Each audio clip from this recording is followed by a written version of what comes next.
आज के शो में हम बात करेंगे संसद में महिलाओं की संख्या पर और साथ ही समझेंगे कि भारतीय राजनीति में महिलाओं की भागीदारी और उनका सफर कैसा रहा है। राजनीति में आना महिलाओं के लिए कितना आसान होता है और कितना कठिन।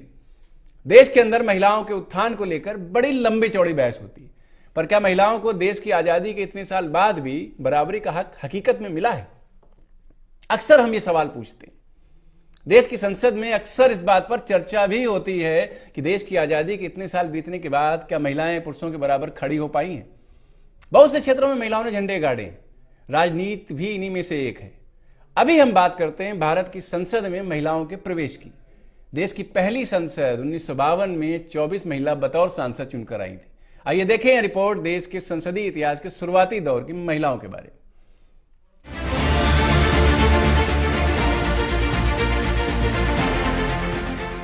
देश के अंदर महिलाओं के उत्थान को लेकर बड़ी लंबी चौड़ी बहस होती है, पर क्या महिलाओं को देश की आजादी के इतने साल ही बराबरी का हक मिला है?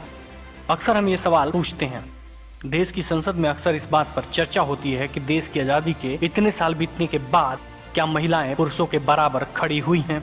देश की संसद में जिस तरह से महिलाओं की भागीदारी बढ़ रही है, उससे लगता तो है कि देश की सर्वोच्च पंचायत में तो कम से कम महिलाओं की संख्या में इजाफा हो रहा है। पर क्या ये इजाफा ठीक है?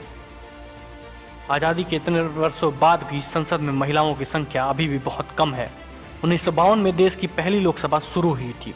इसमें 24 महिलाएं शामिल थीं। आज आजादी के 72 साल बाद 2019 के लोकसभा इलेक्शन में 78 महिलाएं ही पहुंच पाई हैं और ये आज तक का सबसे बड़ा नंबर है। लेकिन लोकसभा में शुरुआत कहां से हुई थी महिलाओं की भागीदारी की? पहली लोकसभा में कौन थी वो महिलाएं जिन्होंने देश के लोकतांत्रिक सफर में अहम भूमिका निभाई? आइए जानते हैं उन महिलाओं के बारे में जिन्होंने देश की सबसे पहली संसद का हिस्सा बन इतिहास रच दिया था। राजकुमारी अमृत कौर का जन्म 2 फरवरी 1889 को लखनऊ में हुआ था। इनके पिता राजा हरनाम सिंह पंजाब के कपूरथला राज्य के राजसी परिवार से थे। उन्होंने इंग्लैंड के डोरसेट से स्कूली पढ़ाई पूरी की थी। उसके बाद ऑक्सफोर्ड चली गईं अपनी उच्च शिक्षा के लिए।